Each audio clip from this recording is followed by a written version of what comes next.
ඔයාලා මුලින්ම මේ ගාන හදලා ඊට පස්සේ වීඩියෝ එකේ ඉතුරු ටික බලන්න.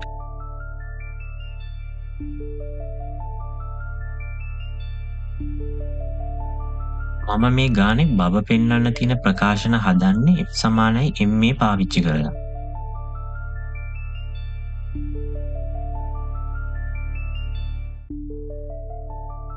මුලින්ම කරන්නේ M ස්කන්ධයක් තියෙන Q අංශුවට පහළට F සමානයි MA දාන එක.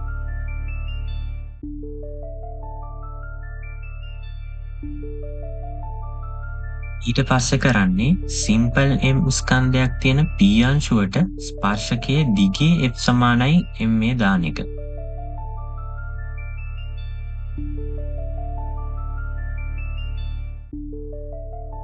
අවසානයේට Pටම ස්පර්ශ ලක්ෂයට ලම්බක දිශාවට F සමානයි MA දානවා.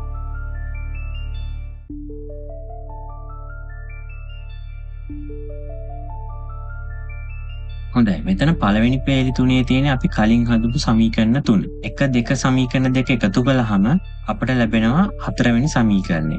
මේ හතරවෙනි සමීකරණය අපි අනුකලනය කරාම අපිට c ධන 2g වරහන් ඇතුලේ m θ ඍණ m sin θ සමානයි සිම්පල් m ධන කැපිටල් M වතාවක් a ටීටාගේ කාලය විශේෂ පළමු ව්‍යුත්පන්නයේ වර්ගය එනවා. ටීට සමානයි බිඳුවේදී පර්ශීය ත්වරණයේ බිඳුව හින්දා c සමානයි බිඳුව කියලා අපිට කියත හැකියි. ඒ කියන්නේ අභිමත නියතයේ බිඳුවයි. ඒක හින්දා පස්වෙනි ප්‍රකාශනයේ අපිට බව පෙන්වන්න කියලා තියෙන ප්‍රකාශනය අපිට ගන්න පුළුවන්.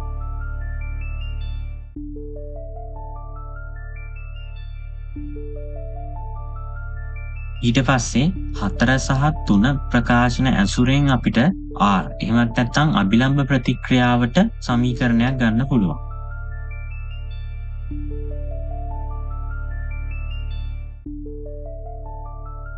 මේ ගානේ පළවෙනි කොටසේ කියලා තියෙන දේ සරලව කියවුවොත් ඒකේ තියෙන මෙන්න මෙහෙම දෙයක්. ඇල්ෆා කියන කෝණයේදී අභිලම්බ ප්‍රතික්‍රියාව උපරිම වෙනවා කියලා පෙන්වන්නේ. ඇල්ෆා කියලා කියන්නේ 2m බෙදීම m ධන 3යි සිම්පල් m ගේ cos inverse එක කියලා අපිට දීලා තියෙනවා. ඒක වගේම මේක හරියන්නේ කැපිටල් M කුඩායි 3 වතාවක් සිම්පල් M කියන කන්ඩිෂන් එක යටතේ. හොඳයි. ප්‍රශ්නේ තේරුම් ගත්ත කියන්නේ මෙතනදී ගාන හැදුවලා ඉවර කළා වගේම තමයි. ඊට පස්සේ අපිට කරන්න තියෙන්නේ අපි අවකලනයේ දන්න දේවල් පාවිච්චි කරලා ප්‍රතික්‍රියාව උපරිම වෙන කෝණය හොයාගන්න.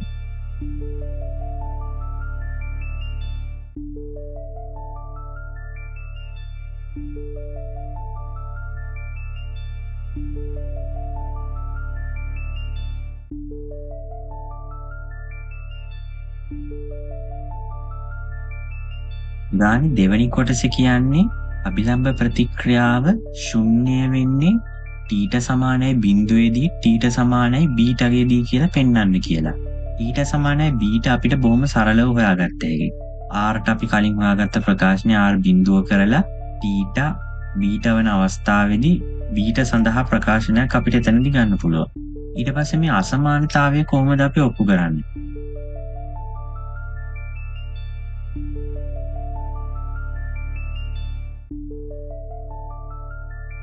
හොඳයි, අපිට කලින් ලැබුණ sin β සමානයි 2m බෙදීම m ධන 3 වතාවක් සිම්පල් m සම්පූර්ණ එකම බීටගෙන් ගුණ කරන ආයන ප්‍රකාශනයේ අපිට මෙහෙම හිතතයි sin β කියලා කියන්නේ බීටගේ ශ්‍රිතයක්.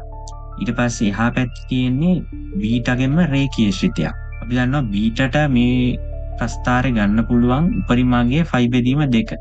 ඉතින් එහෙම බැලුවම ඔයාලට තේරෙයි ප්‍රස්ථාරයත් එක්ක ඒ ශ්‍රිතයේ අනුක්‍රමණයට ගන්න පුළුවන් කුඩා මගේ වෙන්නේ 1යට 5 බෙදීම.